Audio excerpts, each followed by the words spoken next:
Hello students.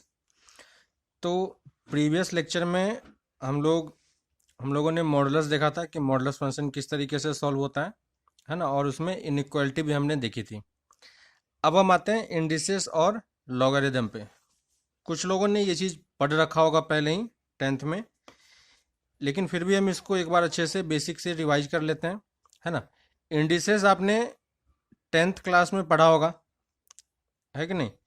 और उसके पहले भी लोअर क्लासेस में ये चीज़ें थी कि इंडिसेस क्या होता है ना।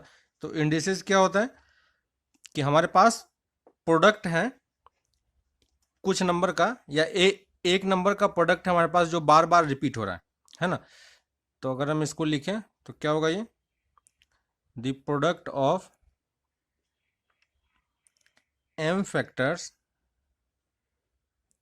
The products of m factors each equals to a is represented by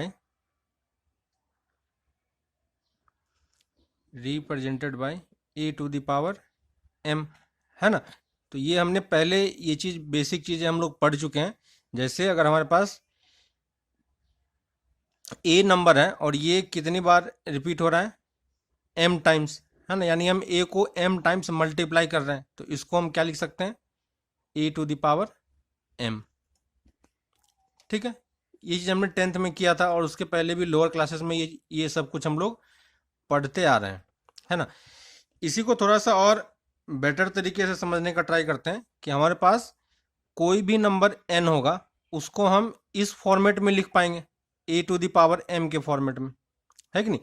कोई भी नंबर अगर आपको दिया जाए तो उसको आप किसी न किसी बे नंबर और उसके पावर के टर्म्स में रिप्रेजेंट कर सकते हो। आप कोई सा भी नंबर सोच लो, उसको हम इस तरीके से लिख सकते हैं। इसमें जो ये नीचे वाला पार्ट होता है, इसको हम क्या बोलते हैं, बेस, है ना। और ये जो ऊपर में होता है, इसको हम क्या बोलते हैं, पावर, है ना। और इसी को कभी कभी इंडेक्स भी बोला जाता है ना। तो अलग अलग बुक में अलग अलग रिप्रेजेंटेशन होता है, और कभी कभी इसको एक्सपोनेंट भी बोलते हैं। ठीक है, तो बस हमें ये समझना है कि कोई भी नंबर अगर हमें n दिया हुआ है तो उसे हम क्या लिख सकते हैं, a to the power m के फॉर्मेट में लिखा जा सकता है ना। जहाँ पे a, m और n कोई भी एक नंबर होगा, तो किसी भी नंबर को आप इस फॉर्मेट में लिख पाओगे। ठीक है, और इंडिसेस की हमने प्रॉपर्टीज भी देखी थी, है ना, कि प्रॉपर्टीज किस तरीके से काम करता है। यानी अगर हम दो इंडिसेस को मल्टीप्लाई करें तो क्या होगा, है ना।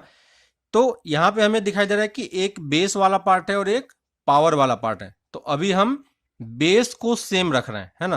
तो अगर हम a to the power m और a to the power n, अगर हम इन दोनों को मल्टीप्लाई करें तो क्या होगा, है ना।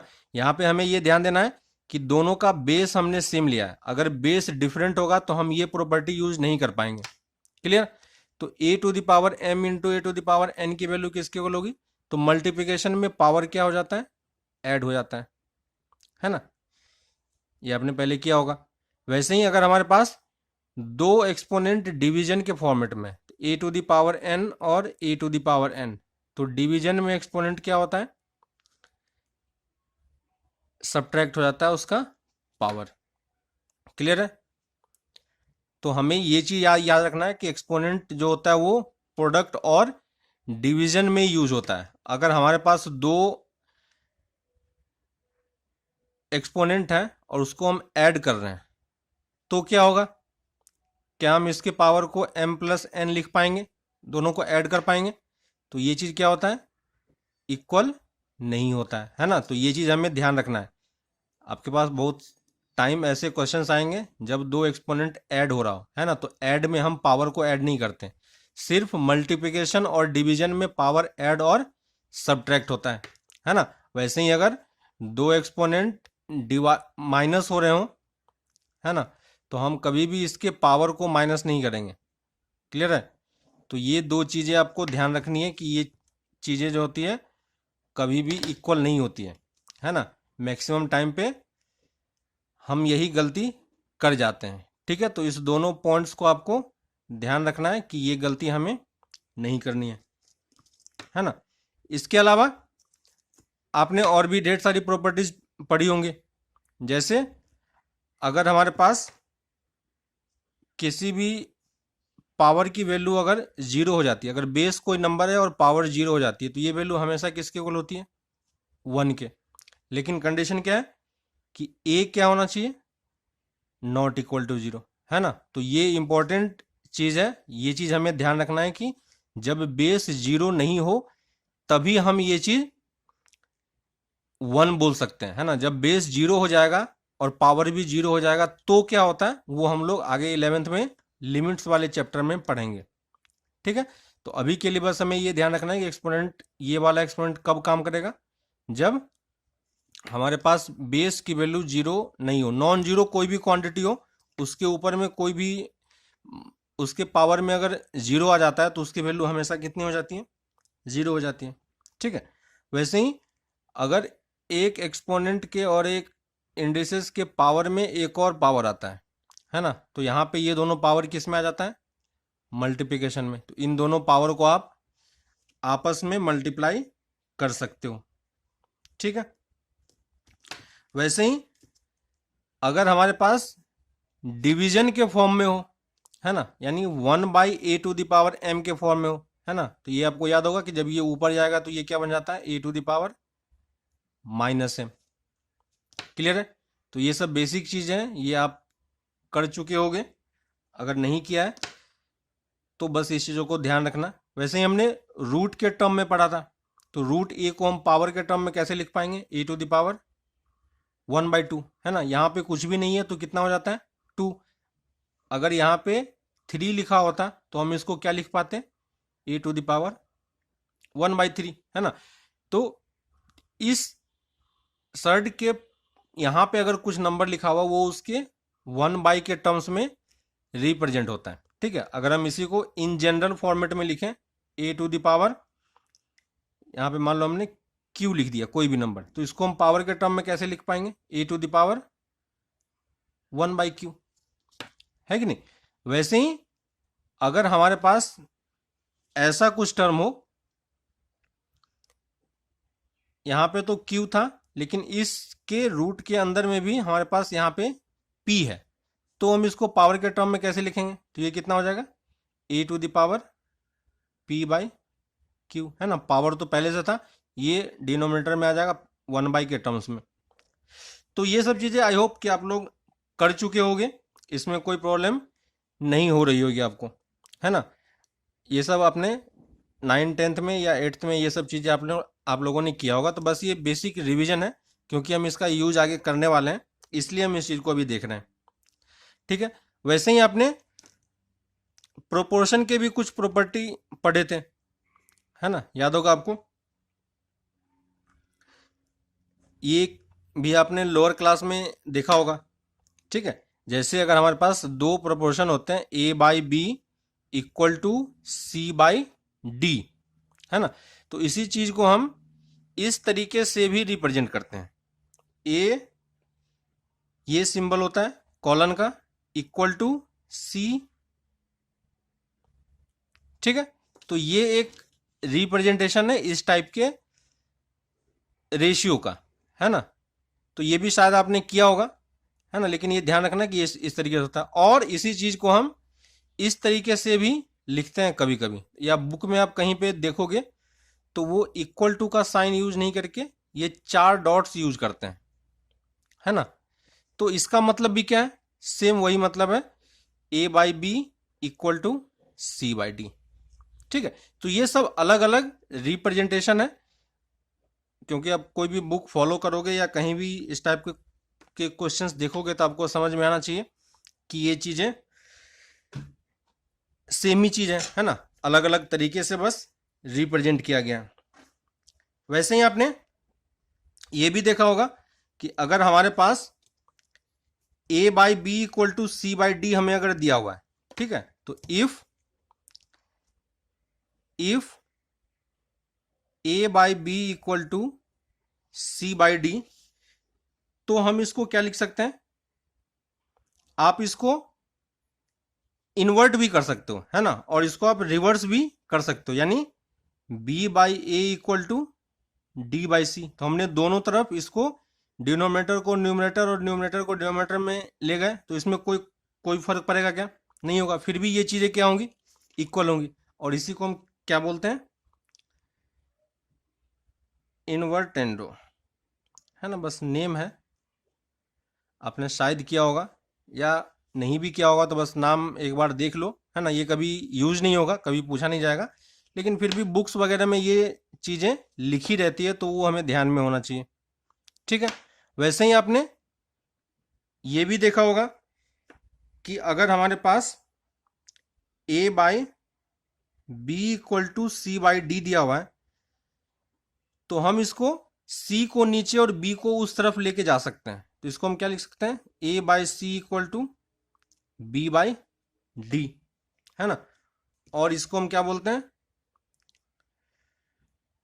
ऑल्टरनेंडो, ठीक है। तो ये सब सिंबल है, बस क्या चीजें हो रहा है वो आपको समझ में आना चाहिए। वैसे ही आपने कॉम्पोनेंडो भी पढ़ा होगा, है ना। ये काफी फेमस नेम है, आपने पहले भी यूज किया होगा। तो इसमें क्या होता है कि अगर हमारे पास a by b equal to c by d होता है, तो अगर हम दोनों तरफ 1 ऐड करें तो क्या कोई फर्क पड़ेगा? 1 by a by b plus 1 equal to c by d plus 1। ये जो इक्वलिटी था, दोनों तरफ हमने 1 1 ऐड कर दिया, तो कोई फर्क नहीं पड़ेगा, है ना। और अगर हम अब इसको सॉल्व करें एलसीएम लेके, तो ये कितना हो जाएगा? a plus b by b equal to c plus d by d. और इसको हम क्या बोलते हैं? कॉम्पोनेंडो, है ना। ये आपने यूज किया होगा काफी बार। वैसे ही एक और चीजें हमने यूज किया था, उसको हम क्या बोलते हैं? डिविडेंडो, है ना। तो डिविडेंडो में क्या होगा? अगर a by b equal to c by d है, तो अगर हम दोनों तरफ क्या करें? 1 माइनस कर दें, तो a by b minus 1 equal to c by d minus 1, है ना। अब यहाँ पे एलसीएम लेंगे तो कितना बन जाएगा? a minus b by b equal to c minus d by d. और इसको हम क्या बोलते हैं? डिविडेंडो, है ना। और अगर हम इन दोनों को कंबाइन करें तो हमारे पास क्या बन जाता है? कॉम्पोनेंडो डिविडेंडो, है ना। ये चीज आपने यूज किया होगा मैक्सिमम टाइम पे। तो अगर हमारे पास a by b equal to c by d है, तो हम क्या कर सकते हैं? इन दोनों पार्ट को आपस में डिवाइड कर दो, तो क्या बन जाएगा हमारे पास? a plus b by b, a plus b by a minus b equal to c plus d by c minus d. और इसको हम क्या बोलते हैं? कॉम्पोनेंडो एंड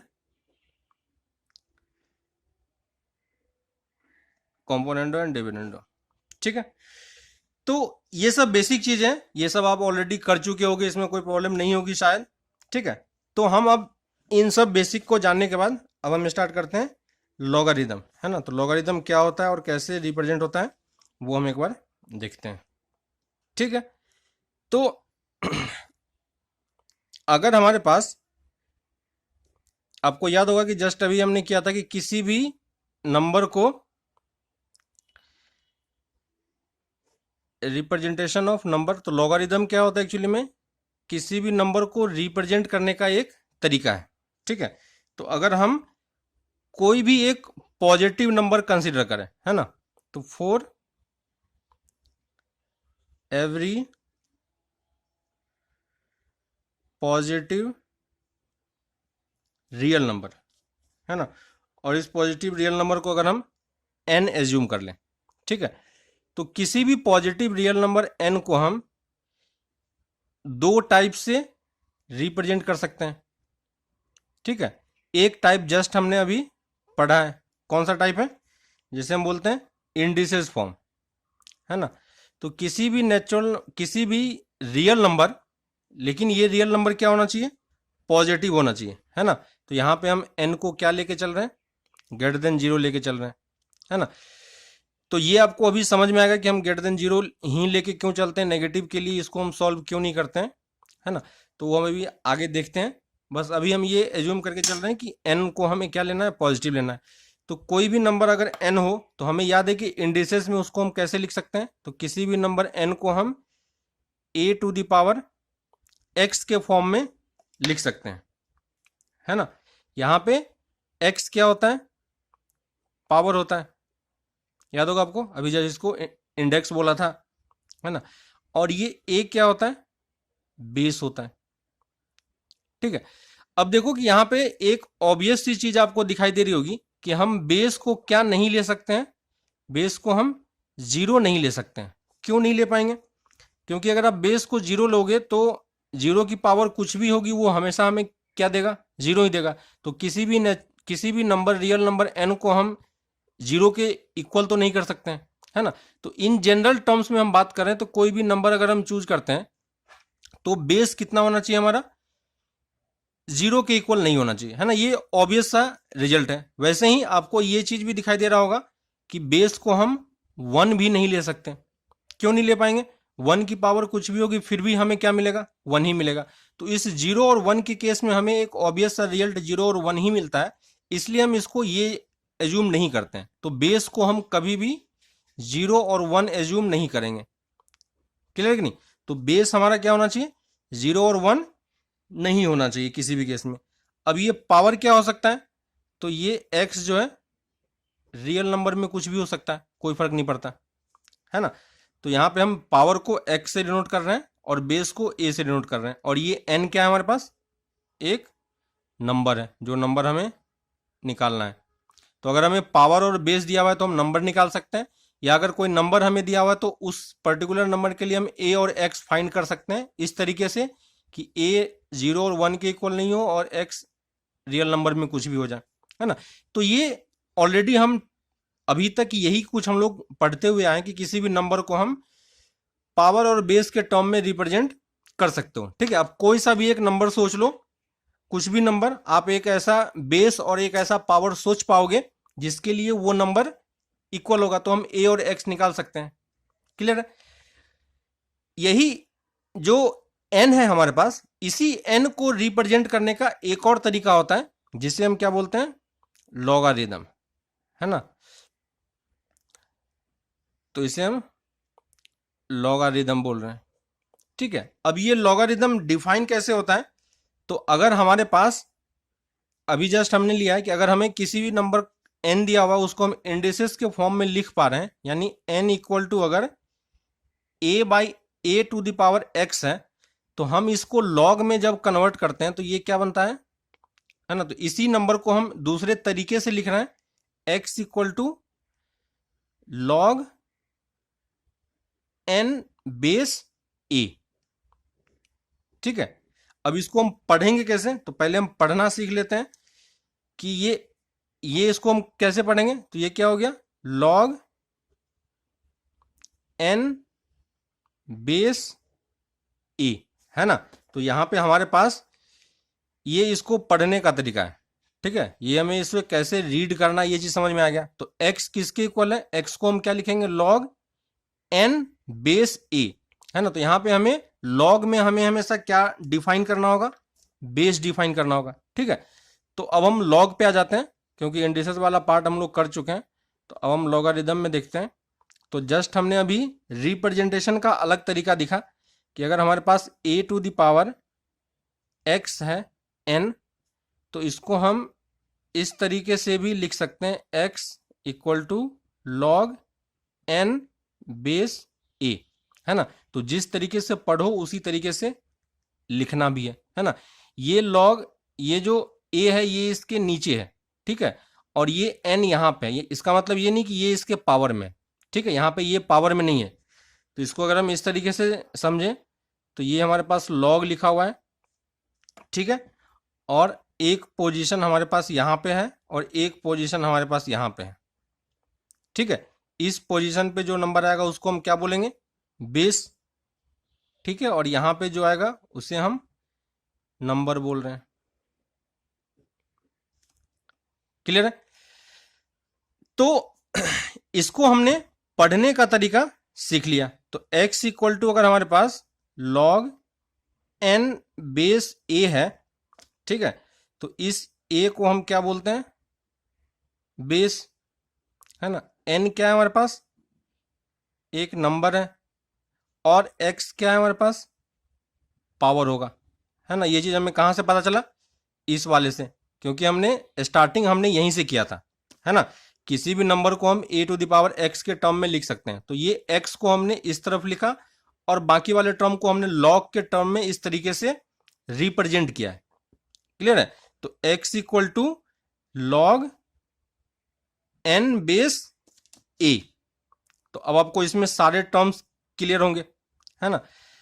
अब मुझे ये बताओ कि ये जो नंबर को हमने रिप्रेजेंट किया, ये ओरिजिनली किस फॉर्मेट में था, है ना। तो ये नंबर था, तो इसी को अगर हमें कन्वर्ट करना हो अपने एक्सपोनेंट के फॉर्म में, ठीक है, तो इस लॉग को अगर हमें कन्वर्ट करना है एक्सपोनेंट में, ठीक है, और इंडिसेस के फॉर्म में, तो अगर हमें इसे इंडिसेस में कन्वर्ट करना है तो हम फिर से क्या लिखेंगे, n equal to a to the power x।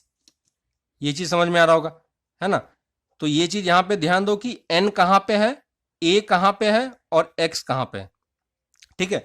इसमें भी a को हम बेस बोल रहे हैं, यहां पे भी a बेस है, n यहां भी नंबर है, n यहां भी नंबर है, x पावर है, x यहां भी पावर का टर्म ही है ना। लेकिन लोकेशन बस इधर उधर चेंज हुआ है, ठीक है, रिप्रेजेंटेशन बस चेंज हुआ है, लेकिन चीजें वही है। तो ये क्या है हमारे पास, लॉग वाला टर्म है, और ये कौन सा वाला टर्म है, इंडिसेस वाला टर्म है ना। हमने इसे इंडिसेस में कन्वर्ट किया है। तो कभी भी हमें लॉग का टर्म दिया रहे तो हमें उसे इंडिसेस में कन्वर्ट करना आना चाहिए, और अगर इंडिसेस में कोई टर्म दिया रहे तो हमें उसे लॉग में कन्वर्ट करना आना चाहिए, है ना। तो ये कन्वर्जन आपको समझ में आ रहा होगा, कन्वर्जन किस तरीके से करना है हमें और कैसे इसको यूज करना है।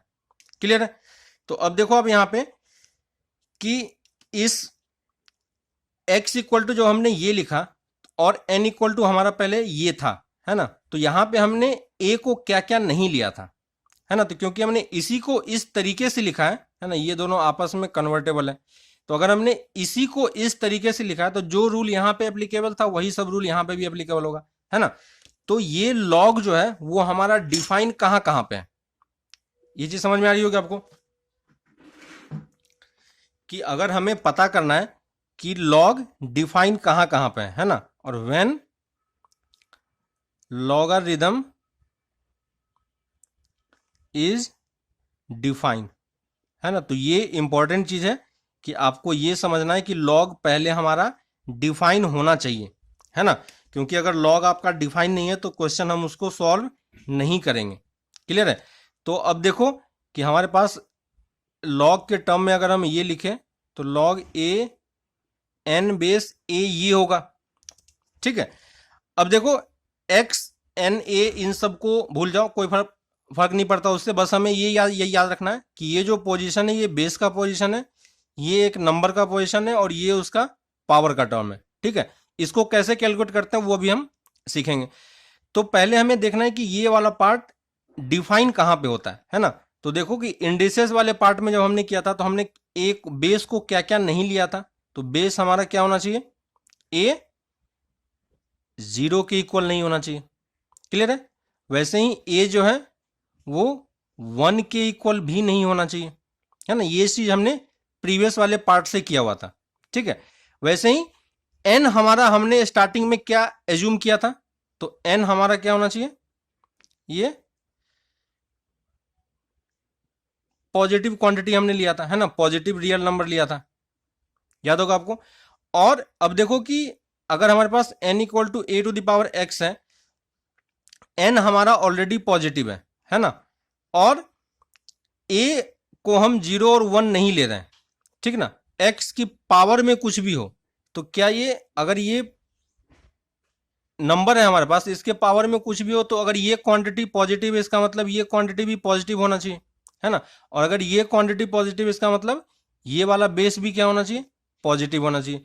तो ए हमारा क्या होना चाहिए, ग्रेटर देन 0 होना चाहिए। क्लियर है। अब देखो यहाँ पे a नॉट इक्वल टू 0 हमने लिखा हुआ है, तो यहाँ पे ऑलरेडी ये वाला पार्ट इंक्लूडेड है ना, तो इसको 2 बार लिखने का कोई मतलब नहीं है ना। तो log हमारा डिफाइन कब होता है? log is define when, log हमारा कब डिफाइन होगा? जब a हमारा क्या होना चाहिए? a क्या है? बेस है, तो बेस हमेशा क्या होना चाहिए? पॉजिटिव होना चाहिए। यहाँ पे हमने इक्वल टू का साइन नहीं लिया, ये इसलिए ये वाला पार्ट ऑलरेडी यहाँ पे कवर हो चुका है। लेकिन ग्रेटर देन 0 है तो 1 भी नहीं होना चाहिए, तो a को हम नॉट इक्वल टू 1 बोलेंगे। और n हमारा क्या होना चाहिए? ग्रेटर देन 0 होना चाहिए, है ना। यहाँ पे ये चीज हमें ध्यान देना है कि यहाँ पे हमारे पास बेस पे 2 कंडीशन है ना, तो ये 2 कंडीशन बेस के लिए है। तो बेस हमारा क्या होना चाहिए? Base should be greater than 0, base should be greater than 0 but not equal to 1, है ना। इसको हमने लैंग्वेज में लिखा है, और ये किस पे है? n पे, है ना। तो number should be positive. Clear है? और ग्रेटर देन 0, एक ही चीज है दोनों। तो यहां पे आपको ये चीज ध्यान रखना है कि जब भी हमसे कोई पूछे कि हमारा लॉग कब डिफाइन है और कब डिफाइन नहीं है, तो हमेशा हमें यही कंडीशन चेक करनी है। अगर ये कंडीशन सेटिस्फाई नहीं हो रहा है, इसका मतलब हमारा लॉग डिफाइन नहीं है, और अगर लॉग डिफाइन नहीं होगा तो हम लॉग के क्वेश्चन सॉल्व नहीं करेंगे। क्लियर है? हमें क्वेश्चन तभी सॉल्व करना है जब वो चीज डिफाइन हो, है ना। और ये उसका क्या होता है? वैलिडिटी होती है। तो अगर कोई चीज वैलिड ही नहीं है तो हम उसको क्यों सॉल्व करेंगे, है ना। अगर किसी ने कुछ गलत लिख के दे दिया है तो हम उसे सॉल्व करने की जरूरत है? करने की जरूरत नहीं है ना। और उसको जस्टिफाई भी करने की जरूरत नहीं है। बस हमें ये पता होना चाहिए कि वो क्यों गलत है ना। उसके बाद हम बोल देंगे कि ये क्वेश्चन ही गलत है, तो हम इसको सॉल्व नहीं करेंगे। क्लियर है? तो सबसे पहली चीज, जब भी लॉग का क्वेश्चन आए तो सबसे पहले हमें ये देखना है कि लॉग हमारा डिफाइन है या नहीं है। क्लियर है? तो अभी हम कुछ क्वेश्चंस देख लेते हैं कि हमारा लॉग कहां पे डिफाइन है और कहां पे डिफाइन नहीं है। उसके बाद हम इसको और अच्छे तरीके से रीड करना सीखेंगे कि कैसे ये रीड होता है। ठीक है? तो मान लो, है ना, मान लो ये क्वेश्चन है, check the validity of log, है ना। हमें ये चेक करने के लिए बोला है कि ये लॉग वैलिड है या नहीं, वो हमें चेक करना है। तो अगर मान लो किसी ने हमें ये लिख के दे दिया log 5 2, तो इसको हम कैसे पढ़ेंगे? log 2 base 5। क्लियर है? अब देखो, अगर हमें इसको चेक करना है तो सबसे पहले हमारा बेस क्या होना चाहिए? Greater than 0। तो देखो बेस ग्रेटर देन 0 है, तो बेस यहां पे कितनी है? 5 है, तो ये चीज सेटिस्फाई हो रहा है। सेकेंड चीज, बेस क्या होना चाहिए? नॉट इक्वल टू 1, तो बेस 1 के इक्वल भी नहीं है। और जो नंबर है वो क्या होना चाहिए? ग्रेटर देन 0, तो नंबर कितना है? 2, तो वो ग्रेटर देन 0 भी है कि नहीं। तो ये तीनों कंडीशन हमें सेटिस्फाई हो रहा है, इसका मतलब ये लॉग क्या है? डिफाइन है कि नहीं। तो ये लॉग सही तरीके से लिखा हुआ है। क्लियर हो रहा है आपको, है ना। वैसे ही मान लो अगर हमें ये किसी ने दे दिया log 2 -1, तो क्या ये लॉग डिफाइन है? चेक करेंगे बेस पहले, तो बेस ग्रेटर देन 0 है, इक्वल टू 1 नहीं है, तो बेस पे कोई प्रॉब्लम नहीं है। नंबर क्या है? नेगेटिव है नंबर, जबकि हमारा क्या होना चाहिए? पॉजिटिव होना चाहिए। तो ये बेस, ये जो लॉग है वो डिफाइन नहीं है, तो ये एक्सप्रेशन क्या लिखा हुआ है? गलत लिखा हुआ है। क्लियर हो रहा है? वैसे ही अगर मान लो किसी ने हमें ये दे दिया log -2 3, तो क्या ये लॉग डिफाइन है? तो यहां पे भी हम क्या बोलेंगे? ये भी लॉग डिफाइन नहीं है, क्योंकि बेस क्या है? नेगेटिव है ना। अगर किसी ने ये दे दिया log -2 -3, है ना, तो ये लॉग भी क्या है? डिफाइन नहीं है। क्यों? क्योंकि इसमें दोनों नेगेटिव है ना। तो अगर इसमें से कोई एक भी इनवैलिड होता है तो हमारा वो लॉग इनवैलिड है। ठीक ना। तो ये सब क्या है? इनवैलिड लॉग है। इन सब लॉग जब भी ये आएगा तो इसको तुम बोल दो कि ये सब लॉग गलत लिखा हुआ है, ये सॉल्व नहीं होगा। ठीक है, मान लो किसी ने ये लिख दिया, क्या ये सही है ना, यहाँ पे इसने 0 लिख दिया, तो बेस पे तो कोई प्रॉब्लम नहीं है, पॉजिटिव है और 1 भी नहीं है, लेकिन ये नंबर क्या होना चाहिए, पॉजिटिव होना चाहिए था, लेकिन ये क्या है, इक्वल टू 0 है, तो ये लॉग भी क्या है, वैलिड नहीं है, तो ये भी क्या लिखेंगे, नॉट वैलिड, है ना। क्लियर है। वैसे ही अगर किसी ने ये लिख दिया लॉग 0 और 3, बेस को उसने 0 ले लिया, तो क्या ये वैलिड होगा, ये भी क्या है, वैलिड नहीं है। क्यों वैलिड नहीं है, आपको अब ये अभी समझ में आ रहा होगा, है ना। तो इस तरीके से हम वैलिडिटी चेक करते हैं किसी भी लॉग के एक्सप्रेशन की। ठीक है, तो ये हमने अभी देखा, तो ये सबसे इंपॉर्टेंट पार्ट है, क्योंकि किसी भी क्वेश्चन को जब हम स्टार्ट करेंगे तो सबसे पहली चीज हमारा क्या होना चाहिए, यही चीज डिफाइन होना चाहिए। ठीक है, अब अगर हमें कोई ये क्वेश्चन देता है, find x such that log is defined, ठीक है, ये आपका क्वेश्चन है।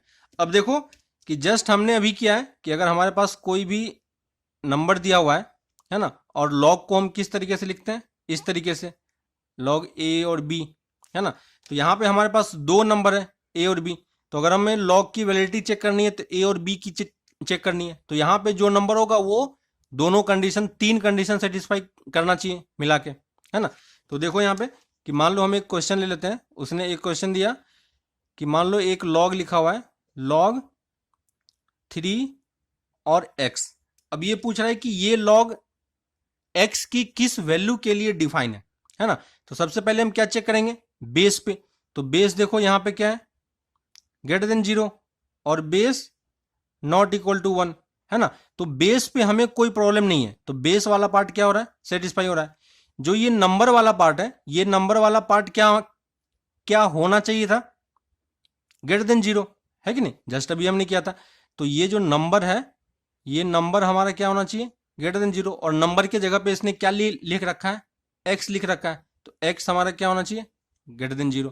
यानी ये जो लॉग है वो किस वाले पार्ट के लिए डिफाइन है, इस वाले पार्ट के लिए, है ना। तो यहां पे हम आंसर क्या लिखेंगे, दिस इज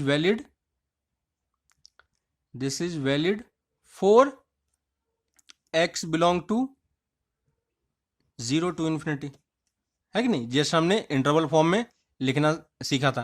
तो अगर कोई पूछता है कि ये लॉग कहां पे डिफाइन है, तो हम लिख सकते हैं कि नहीं, है ना। इस नंबर के जगह पे कुछ भी लिखा हुआ, हमें यही चीजें डिफाइन करके लिखनी है। ठीक है, मान लो हमारे पास दूसरा क्वेश्चन है, log 2x into x minus 1, है ना। जो नंबर था उस नंबर के जगह पे इसने ये लिखा हुआ है। तो अब ये बताओ कि क्या ये चीजें डिफाइन कहां पे होगा, तो बेस वाले पार्ट में कोई प्रॉब्लम नहीं है ना। प्रॉब्लम किस वाले पार्ट में, वेरिएबल कहां पे है, इस वाले पार्ट में। तो हमें बेस भी चेक करना है, ऐसा नहीं कि बेस चेक नहीं करना है। तो बेस पॉजिटिव है और 1 के इक्वल नहीं है, तो बेस पे कोई प्रॉब्लम नहीं है। अब नंबर पे आ जाते हैं, तो ये नंबर वाली चीज क्या होनी चाहिए, ग्रेटर देन 0 होना चाहिए। ये जस्ट हमने प्रीवियस क्लास में अभी जस्ट हमने सीखा है कि ये कैसे सॉल्व होता है ना, कि ये नंबर वाला चीज पॉजिटिव होना चाहिए। अब ये एक तरीके से क्या बन चुका है हमारे पास, है ना। तो हमें अभी नंबर, हमें एक्स की का इंटरवल फाइंड करना है जहां पे ये चीज डिफाइन हो, है ना। और ये अब क्या बन चुका है हमारे लिए, इनइक्वालिटी बन चुका है। ठीक है, और प्रीवियस लेक्चर में हम लोगों ने इनइक्वालिटी में देखा था कि कैसे सॉल्व करते हैं। तो यहां पे देखो ये क्या बन रहा है, लीनियर फैक्टर बन रहा है। तो हम यहां पे क्या यूज कर सकते हैं, वेबी कर्व, याद होगा आपको, है ना। और वेबी कर्व में हम किस तरीके से मूव करेंगे, एक्स के कोएफिशिएंट पॉजिटिव है और हमने नंबर मार्क कर दिया, इक्वल टू का साइन नहीं, इसलिए हम यहाँ पे सर्कल मार्क लगा दिया। हमें क्या चाहिए, ग्रेटर देन 0, तो ये पॉजिटिव, ये नेगेटिव, ये पॉजिटिव, तो हमारा आंसर कहाँ से कहाँ तक हो जाएगा, दिख रहा होगा आपको। तो ये लॉग किसके लिए वैलिड है, x belong to minus infinity to 0 open bracket union 1 to infinity. आ रही बात समझ में। तो कैसे हम लॉग की वैलिडिटी चेक कर रहे हैं, आपको समझ में आ रहा होगा। एक और एग्जांपल कर लेते हैं, मान लो हमारे पास लॉग ये दिया हुआ है, लॉग एक्स, और यहां पे 2 माइनस एक्स। ठीक है, तो अब देखो हमने जस्ट अभी किया था कि बेस वाला पार्ट क्या होना चाहिए, ग्रेटर देन 0। तो बेस की जगह पे क्या लिखा हुआ है, एक्स लिखा हुआ है, तो एक्स को हम क्या लिखेंगे, ग्रेटर देन 0। लेकिन एक्स बेस पे एक और कंडीशन होती है, नॉट इक्वल टू 1 का, है ना, तो ये और ये होना चाहिए। उसके बाद आते हैं इस वाले पार्ट पे। इस वाले पार्ट में क्या है, 2 माइनस एक्स, तो ये नंबर की जगह पे 2 माइनस एक्स लिखा हुआ है, तो ये नंबर क्या होना चाहिए, पॉजिटिव, है ना। लेकिन हमें एक्स के कोफिशिएंट को पॉजिटिव बना के हम सॉल्व करते हैं, याद होगा आपको। तो यहां से हम क्या लिख सकते हैं, एक्स माइनस 2 लेस देन 0, और इसको भी हम यहां से हम क्या लिख पाएंगे, एक्स लेस देन 2, है कि नहीं। अब ये बताओ कि जब हमने कंडीशन लिखी थी लॉग की, तो हमने ये बोला था कि तीनों कंडीशन सॉल्व होना चाहिए, तीनों कंडीशन सेटिस्फाई होना चाहिए, है ना। तो कंडीशन 1 बेस पे 2 कंडीशन था हमारे पास और नंबर पे 1 कंडीशन था, तो ये तीनों कंडीशन एक साथ सेटिस्फाई होना चाहिए। यानी हमें इसको भी सही करना है, इसको भी सही करना है, इसको भी सही करना है, और इसे भी सही करना है, एंड इसे भी सही करना है, एंड इसे भी सही करना है। यानी हमें इन तीनों पार्ट से जो जो आंसर आएगा उन सब का क्या लेना पड़ेगा, इंटरसेक्शन। आ रहा है समझ में आपको, है कि नहीं। तो यहां पे हमने बस इसको पढ़ के ये चीज निकाला कि हमें इंटरसेक्शन लेना है। यानी हमें इन दोनों, यानी हमारे पास कितने इक्वेशन हो गए, ये फर्स्ट, ये सेकेंड और ये थर्ड, और तीनों का हमें क्या लेना पड़ेगा, इंटरसेक्शन। और इंटरसेक्शन लेना हमें आता है। सबको पहले नंबर लाइन पे प्लॉट कर लो। तो फर्स्ट क्या बोल रहा है, 0 से ज़्यादा होना चाहिए, तो 0 पे सर्कल मार्क करके 0 से ज़्यादा कर लिया। सेकेंड कंडीशन क्या बोल रहा है, 1 नहीं होना चाहिए, तो यहाँ पे 1 है, 1 को भी सर्कल मार्क कर दिया। और थर्ड कंडीशन क्या बोल रहा है, 2 से कम होना चाहिए, तो ये 2 से कम मार्क कर दिया। और तीनों का इंटरसेक्शन वाला पार्ट कौन सा है, ये वाला पार्ट। बस ये वाला जो 1 वाला पार्ट है ये दोनों में नहीं होना चाहिए। तो फाइनल आंसर हम क्या लिखेंगे, x बिलोंग टू, ये कॉमन पार्ट हमें लिखना है। तो कैसे लिख सकते हैं, लिखने के डिफरेंट तरीके हमने देखे थे। 0,1 यूनियन 1 to 2 लिख सकते हैं, और अगर चाहो तो 0 से 2 -1 भी लिख सकते हैं, याद होगा आपको, है ना। तो ये दोनों तरीका सही है, कोई भी तरीका आप यूज कर लो। तो लॉग कैसे डिफाइन हो रहा है आपको ये चीजें क्लियर हो रही होगी। तो पहले हमें बेसिक चीजें कवर करना है कि लॉग पहले डिफाइन होना चाहिए, उसके बाद हम आगे प्रोसीड करेंगे कि लॉग के क्वेश्चन कैसे सॉल्व करना है। तो कहीं भी हमारे पास कुछ क्वेश्चन आता है तो सबसे पहली चीज हमें उसके वैलिडिटी पे क्वेश्चन करना है कि क्या ये वैलिड है या नहीं है। ठीक है, कुछ क्वेश्चन हम लिख लेते हैं, आप उस क्वेश्चन को ट्राई करना कि वो क्वेश्चन वैलिड है या नहीं, या वो लॉग वाला पार्ट वैलिड है या नहीं, और अगर वैलिड है तो किस एक्स के लिए वैलिड है वो आप फाइंड करने का ट्राई करना। ठीक है, ठीक है। तो होमवर्क के लिए आप कुछ क्वेश्चंस नोट कर लो। क्वेश्चन नंबर 1 है ना, log 2 minus x into x plus 2 base 3, है ना। हमें यहां पे क्या फाइंड करना है, find x such that logarithm is defined, है ना। तो हमें x की वो वैल्यू निकालनी है जिसके लिए ये डिफाइन हो, है ना। और x हमें पता है कि यहाँ पे किस में आएगा, इंटरवल के फॉर्मेट में आएगा, है ना। तो अब ये कुछ क्वेश्चंस लिख लो, आप इसको ट्राई करना कि इसमें x की किस वैल्यू के लिए ये सारा लॉग डिफाइन होता है ना। अगर आप एक बार ये सीख गए तो फिर किसी भी क्वेश्चंस में आपको कोई प्रॉब्लम नहीं होगी कि ये कैसे सॉल्व होगा और इसमें क्या करना है। ठीक है, आपने अगर इनइक्वालिटी, क्योंकि ये लॉग किस में कन्वर्ट हो रहा है, फाइनली इनइक्वालिटी में कन्वर्ट हो रहा है, जस्ट अभी हमने देखा था, है ना। तो आपको ये ध्यान रखना है कि अगर आपको किसी इनइक्वालिटी वाले पार्ट में प्रॉब्लम है ना, तो आप इनइक्वालिटी वाला पार्ट एक बार कवर करो फिर से, है ना। पीछे एक बार जाके आप उसको रिवाइज कर सकते हो, आपने नोटबुक में नोट किया होगा। उन सारे क्वेश्चंस को एक बार फिर से देखो कि वेबी कर्व कैसे यूज करते हैं, इनइक्वालिटी के क्वेश्चन कैसे सॉल्व होता है। ठीक है, और अगर वो सब कुछ आपका क्लियर है तो यहाँ पे आपको कभी भी दिक्कत नहीं होगी, है ना। ये सब क्वेश्चन आप इजीली सॉल्व कर पाओगे। सारे क्वेश्चंस इजी हैं, है ना। जो कुछ नीचे में लिखा हुआ वो सब कुछ बेस है, और जो ऊपर में लिखा हुआ वो सब नंबर है, ठीक है। तो इसमें पावर से कंफ्यूज नहीं होना है, और लॉग को रिप्रेजेंट करने का तरीका यही होता है, ठीक है। तो ये कुछ क्वेश्चंस हैं, आप इन सबको एक बार ट्राई करो कि कैसे सॉल्व करना होता है, क्या करना होता है। इनइक्वलिटी का मैक्सिमम यूज है, इसलिए हमने इनइक्वलिटी वाला पार्ट पहले किया था बहुत अच्छे ढंग से, और धीरे धीरे किया है ना। तो उन सब पार्ट में कोई भी दिक्कत हो रही है आपको कि कैसे सॉल्व हो रहा है, क्या हो रहा है, तो आप एक बार उन सारी चीज़ों को रिवाइज करके देख सकते हो, ठीक है। तो ये कुछ क्वेश्चंस हैं, आप इन सारे क्वेश्चंस को ट्राई करो, देखो कि किस वाले पार्ट में कैसे सॉल्व हो रहा है, ठीक ना।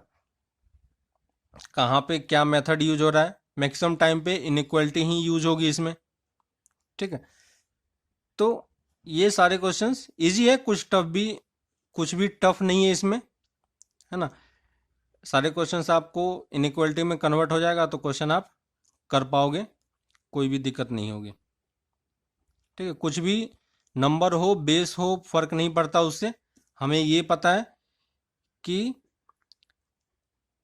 कैसे सॉल्व करना होता है, ठीक ना, और इनइक्वलिटी कैसे सॉल्व करना होता है। बस यही दो चीज़ें हमें पता होती है, बाकी आप किसी भी टाइप के क्वेश्चंस को कंप्लीट कर सकते हो, कोई प्रॉब्लम नहीं होगा कभी भी, ठीक है।